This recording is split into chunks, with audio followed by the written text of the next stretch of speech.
뉴질랜드 뉴스입니다. 6월 30일부터 오클랜드 시내 주요 도로에서의 속도 제한이 낮춰집니다. 오클랜드 교통국 AT는 6월 초 안전속도 프로그램의 일환으로 제한 속도가 낮춰지는 지역을 지도로 선보인 바 있습니다. 로드니와 플랭클린 지역의 많은 지방도로의 제한 속도도 감소될 것이며 오클랜드 100개 도로의 제한 속도는 이번 달 말부터 감소됩니다. 오클랜드 시내 주요 도로 중 카랑아 하페 로드, 사이먼 스트리트, 키 스트리트 등의 시속 50km의 도로는 모두 시속 30km로 감속합니다. 홉슨 스트리트 그리고 넬슨 스트리트처럼 모tor웨이 진입로와 연결되는 도로도 제한 속도가 10km 감속한 시속 40km로 변경됩니다. 보행자도 함께 사용하는 피도르 스트리트, 엘리어 스트리트와 같은 도로도 시속 10km로 변경됩니다.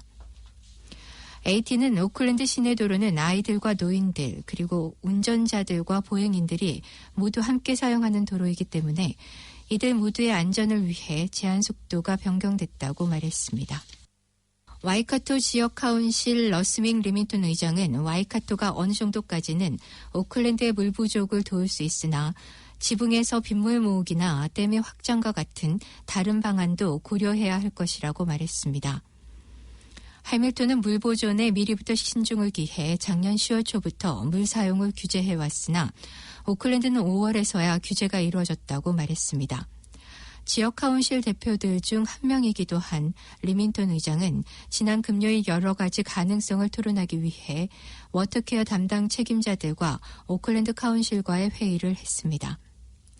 리밍턴 의장과 필 고프 오클랜드 시장은 만약 가뭄이 봄까지 이어진다면 오클랜드는 물 부족으로 여름의 위기를 맞게 될 것이라고 말했습니다. 또한 역사적으로 최악의 가뭄을 맞고 있는 오클랜드는 와이카토 강에 영향을 주지 않으면서 중단기적으로 와이카토 강으로부터 물 공급을 받는 것이 대단히 중요하다고 고프 시장은 말했습니다. 정부는 교통, 건축, 환경 분야에서 1,250개 이상의 일자리를 창출하는 11개 기간 산업 프로젝트를 패스트트랙할 수 있는 법안을 발표했습니다. 어제까지 연속 24일 확진자 사례가 없으면서 아돈 총리는 정부가 경제 회복에 중점을 둘 것이라고 말했습니다. 데이비드 파커 환경부 장관은 법안에서 밝혀진 11개 프로젝트 외에 2단계 프로젝트들이 패스트트랙으로 진행될 것이라고 말했습니다. 코비드19 패스트트랙 법안에 들어있는 프로젝트의 내용이 이번 주에 밝혀질 것이며 빠른 경제 성장과 일자리 창출이 가능한 다른 프로젝트들도 이 법안에 따라 빠르게 통과될 것이라고 말했습니다. 11개의 프로젝트들은 카이코해 물 저장시설, 유니텍 신축공사, 퀸즈타운 테파타우아 주택건설, 웰링톤 대중교통 업그레이드 등이 있습니다. 코로나 경계 수위가 레벨 1이 되면서 시민들의 개인 위생에 대한 개념도 약화되고 있어 독감과 같은 호흡기 질환 환자가 다시 늘어날 수 있다고 의사들은 경고하고 있습니다. 최근의 자료에서는 레벨 4의 록다운부터 레벨 3와 2의 단계 동안 독감과 감기 증상의 환자들의 수가 상당히 많이 줄어든 것으로 나타났으며 이는 코비드19의 사회적 거리두기와 개인 위생 수칙 등의 효과로 해석됐습니다. 한 응급 전문 의사는 지난 몇 달간 보여주었던 개인 위생이 전염성 질환의 확산을 방지하는 데 크게 기여했다고 말하며 레벨 1으로 경계 수위가 낮아지면서 위생에 대한 관념도 약해지지 않도록 경고하고 있습니다. 그는 면역력이 약한 어린이와 노인층은 계속해서 개인 위생에 주의를 하도록 권장하고 있습니다.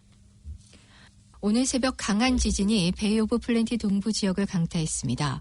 지오넷에 따르면 오늘 새벽 5시 30분이 채 되기 직전 강도 5.1의 지진이 테카아 지역 남서쪽 바다 가까운 곳에 지하 28km 지점에서 발생했습니다. 제법 강한 지진이라고 지오넷은 발표했으며 지진이 발생한 지 몇 분이 지나지 않아 수많은 사람들이 대부분 경미한 지진을 느꼈다고 신고했습니다. 카타네와 기스본, 웰링턴 지역에서도 신고가 이어졌습니다. 타우랑가의 한 시민은 이번 지진이 제법 강하게 느껴졌으며 지진으로 인해 잠을 깰 정도였다고 지오넷 웹사이트에 신고했습니다. 전국적으로 겨울에 이상한 날씨가 이어지면서 일부 지역에서는 눈과 강한 바람, 많은 양의 비가 예상되지만 기온은 예년보다 더 따뜻한 푸근한 날씨를 보이고 있습니다.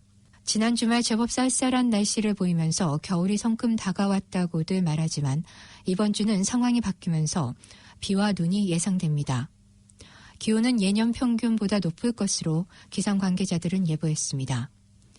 전국 대부분 지역의 밤사이 기온은 예년보다 높아 특히 남섬 동부 지역은 오늘과 내일 최고 기온이 10도 중반을 넘어설 예정입니다. 크라이처치 19도, 카이코우라 20도 등으로 예상되고 있습니다. 그러나 수요일 또 다른 기압골이 다가오면서 목요일에는 전국적으로 비가 내리고 고산지대는 눈이 예상되며 태평양과 타스만에 위치한 고기압 세력들 사이에 샌드위치된 저기압이 전국에 자리를 하면서 금요일과 주말까지 비가 이어질 것으로 예보되고 있습니다. 지난달에 0.8% 하락에도 불구하고 지난 한 해 동안 식품 가격은 2.9%가 오른 것으로 통계청의 자료에서 나타났습니다. 지난달의 하락은 2017년 12월 이후 가장 많이 내려갔던 것으로 전해졌으며 이는 작년과 비교해 절반 수준 이하인 아보카도로 인한 것으로 보여지고 있습니다. 아보카도 가격은 200g에 $2 21센트로 작년에 비해 $3 50센트 정도 낮아졌으며 매년 5월과 6월 최고의 가격을 보였던 것과는 다른 양상을 보이고 있습니다. 금년도 아보카도 시장은 코비드19 록다운으로 인해 카페나 식당들이 5월 초까지 문을 닫으면서 그 수요가 줄어들었기 때문인 것으로 해석되고 있습니다. 닭가슴살은 16%, 닭고기 가격도 8%로 떨어져 지난해에 비해 상당히 많이 내려갔지만 감자는 37%, 베이컨은 19% 인상되면서 지난해와 비교해 전반적으로 식품 가격이 2.9% 오른 것으로 나타났습니다. 오늘의 환율 정보입니다. 뉴질랜드 달러화 대비 원화 기준 환율은 780원 23전, 한국에서 보낼 때 788원 3전, 한국에서 받을 때 772원 43전입니다.